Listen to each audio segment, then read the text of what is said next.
Gunshots erupted behind me. At the border fence, I gasped for breath. In my hand was a single USB drive sealed in a waterproof case. Inside it contained blueprints of a massive military city, hidden 70 meters beneath the capital of the Balkan Empire. "Comrade Ivan, stop!" The voices of national security agents echoed behind me. They knew exactly what I was carrying. For 20 years, I served as chief construction director of Nervaisk's underground metro system. What I witnessed during those 2 decades was something the citizens could never imagine. Beneath the subway stations they used every day existed another world. Nuclear command centers, ammunition depots, and an underground bunker city capable of sustaining 100,000 people for 3 years. As I crossed the fence, I knew one thing with certainty. The moment this information reached the world, the deepest secret of the Balkan Empire regime would crumble. In 1987, I graduated at the top of my class from Kravchenko National University's Civil Engineering Department. Thanks to my father, a party official from Nervansk, I was immediately assigned to the Nervansk City Construction Committee upon graduation. At that time, the Balkan Empire was undertaking a massive expansion of the Nervansk Metro Line 2. This project, which began with Soviet technical assistance, was not simply a transportation network. It was a wartime shelter and a massive underground fortress guaranteeing the regime's survival. In 1992, at the age of 31, I was appointed deputy director of the Nervansk Metro Expansion Project.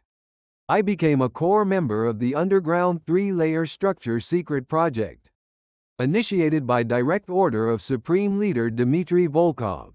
The metro stations were officially built at 100 meters depth, but the actual depth we worked at was much deeper, 150 meters underground. There, we were constructing another world. Red Star Station, Victory Station, Glory Station. These were stations that Nervansk citizens used daily. Beneath these stations existed enormous spaces that nobody knew about. The first underground level was the subway station known to citizens. The second underground level was an emergency evacuation route, exclusively for party officials. And the third underground level, a war command headquarters that only the supreme leader and core power structure could access. I drew all those blueprints. Every morning at 7, I reported to the special office of the construction committee, located in the Volga River district of Nervansk. The office was a 5-story building above ground, but the real work took place in the secret design room 20 meters underground. I had to pass through 3 security checkpoints each time I entered, and blueprints could never be taken outside.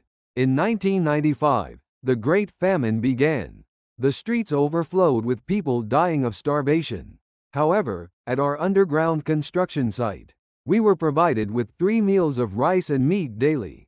Thousands of military engineers were deployed, working in 3 shifts around the clock, digging into the earth. Whenever I saw their faces, I felt guilt. Above ground, children were starving to death, while underground, we were building a survival fortress for those in power. But I could say nothing. In 1998, Comrade Volkov personally inspected the construction site. The ground beneath what you comrades are digging is the very heart of our revolution. Even if the imperialists pour down bombs, we will never collapse in these deep underground places. That day, I personally reported the final blueprints of Glory Station's 3rd underground level structure. Comrade Volkov nodded with satisfaction and appointed me chief director of Nervansk underground metro construction on the spot. I thought I had received the highest honor, but it simultaneously imprisoned me in a jail of secrets, from which I could never escape. In the early 2000s, I participated in designing all major underground facilities in Nervansk: underground nuclear bunker in the Central Square area, underground food storage in the Volga River district, and underground weapons depot in the Northern District. On the surface, they were civilian facilities, but beneath them always existed secret spaces for military purposes. I was the only civilian who understood the complete underground structure of Nervansk. And that became precisely the reason I decided to escape. In 2015, I was supervising the 4th underground level expansion construction at Nurvansk Metro Innovation Station. This 4th underground level was no longer a shelter.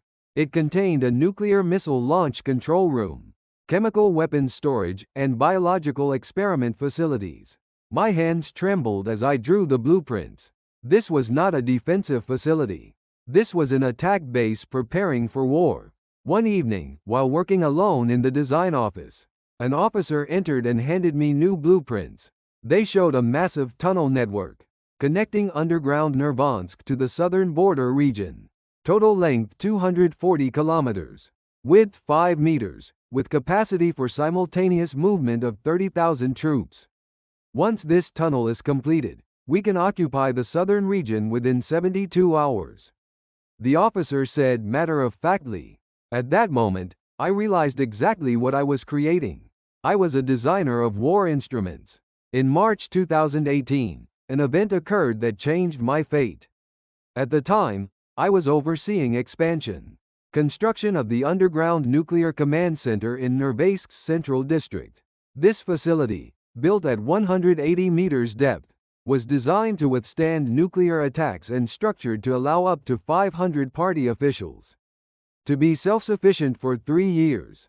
Construction was proceeding smoothly, but on March 15, a major cave-in accident occurred during underground construction. A 30-meter section collapsed instantly, burying 120 military engineers trapped inside. I immediately ordered rescue operations. But the order that came down from the party was shocking. Halt rescue operations. Seal the site immediately, the security chief said in a cold voice. This construction is the nation's highest classified secret.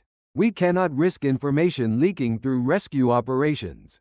The buried comrades will be recorded as revolutionary heroes. I couldn't believe it. There was a possibility that 120 people were still alive. But instead of rescuing them, the party sealed the underground tunnel entrance with concrete. I couldn't sleep that night.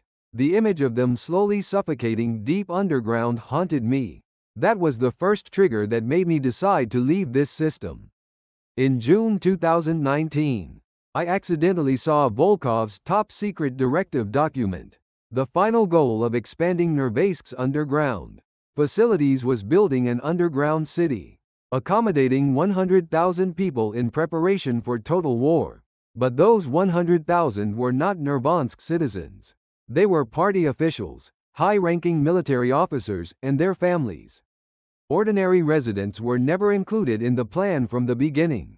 If war broke out, 3 million Nurvansk citizens would be abandoned on the surface. They would die in bombing and radiation, while the power elite survived safely 70 meters underground. I was the person who drew those blueprints. Each drawing I created was the result of weighing millions of lives. I could no longer remain silent. In January 2020, I began secret preparations. I converted all blueprints I had worked on for 20 years into digital files. Complete structural diagrams from underground level 1 to level 4 of Nurvansk. The purpose and capacity of each facility, emergency escape routes, and precise coordinates of nuclear command facilities.